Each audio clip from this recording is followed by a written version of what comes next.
Oh, hi guys, Bert here from Pixel Armory with a new project update. So Cap unfortunately is still sick, so he's not going to be coming back for a little bit, and he's got to go on a study abroad trip here in a couple of weeks, so he's going to be getting ready for that, and unfortunately his comedy part of our channel will not be coming back for a little while, so I'll be taking over. Other than that, you can look behind me here, and you can see that we've got the weapon rack all put together here. As you can see, this is frigate from Halo that I 3D printed and I'm working on. This is going to be like a desk ornament for me at my office. Obviously this takes quite a bit of work and it's got a lot of detail and will take a while, but I really like this thing. I actually think it's really, really cool. But yeah, I'll maybe post some videos or pictures of this when this is done.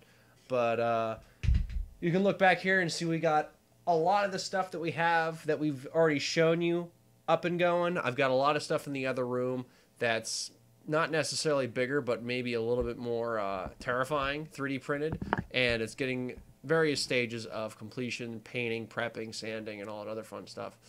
Unfortunately, we are very much limited, at least I am, with the size of my apartment, so we're just going to have to make do with what we got. But, as they've always said, people with far less have done far more, so we'll just have to make it work.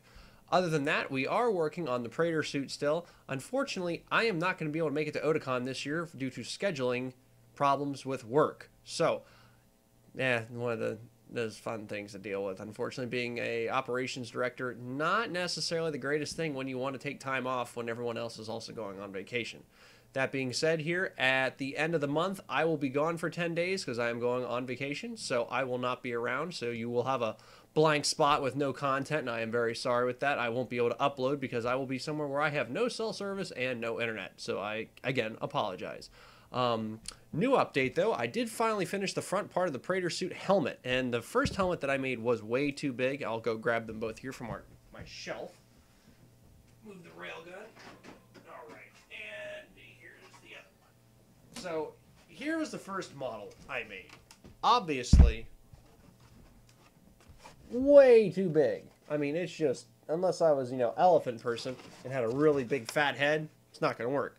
So, took this is 85%, and this actually fits much better, and this will actually fit my head perfectly. And you can look, this still has all of the wonderful detail that you would expect from Doom Guy's helmet, and it's still going to work really well for ventilation in a battery pack, so I'm really pleased with the way it came out. Obviously the inside needs a lot of work. I'm going to hit it with spray foam, and then we're going to carve it down, but it fits really, really nicely, and there's not a lot of wiggle room on the inside either, which is what you want whenever you make a mask. Making a mask can actually be really, really hard when 3D printing because you got to get the dimensions just right for you. Now, if you're making like one of those general fits everybody masks like you see at a toy store and it fits your face like crap, that's because they just kind of make a general template so it can fit everybody. But if you want to make a good one, measure your head and give yourself a good 30-40 millimeters of space on each between the two sides. That's just a rule of thumb that I've learned to live by because, trust me, I've screwed up plenty of times. When I made the third man mask back here, that's designed to fit my head. I took a 3D scan of my head and then laid it onto the inside of the mask and then shrunk the rest of the mask around it so it fit me properly. I'd learned to do that. This was a little bit more tricky because I didn't have a model to work with that was exactly in the same condition. So, process going on there. Out in the other room, we are currently printing the For the People legendary auto rifle from Destiny. I happen to really, really like that gun. It's my go-to gun just because I can't use an exotic for everything, and that's my legendary I like to use. It's a good gun. It's reliable. It fires a crap load of brass, and I mean, well, actually, I don't even know if it shoots bullets. It shoots copper-coated candy. I don't know. It could shoot confetti. It shoots stuff that makes guys die. That's all I know. It chews through ammo and pisses casualties. That's all that matters. So, in essence, I'm happy with it. But we're going to be building that here in the next couple of days. It's going to be getting 3D printed over the next few days.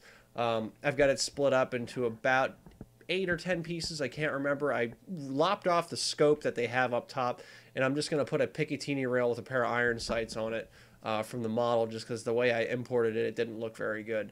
So, we'll be working with that. So, you might see a little bit of customization on it from there. Other than that, we're always looking for new ideas and new people to reach out to us for new projects or new collaboration projects. So if you know anybody, or if you're watching this and you do 3D printing and you're interested in working with us, please feel free to drop us an email at pixelarmory@gmail.com. We'd be more than happy to hear from you. We've already had a lot of people reach out to us about getting STL files to 3D print certain things, or having help cutting up models and getting them to fit into their 3D printers, along with getting their printers just to work in general. I have extensive experience with 3D printing, and I'm more than happy to help anybody who needs help. So that's just kind of the update of what we're doing right now. Unfortunately, the Twitter channel and Twitch is still kind of screwy, only because I don't deal with that. Murph does, and he's also working overtime right now, so that makes everybody's life a little bit hectic. But we're getting there a little bit at a time, guys. So until next time, I'm Bert from Pixel Armory, keeping it real and 3D printing the universe and all that other fun stuff. Or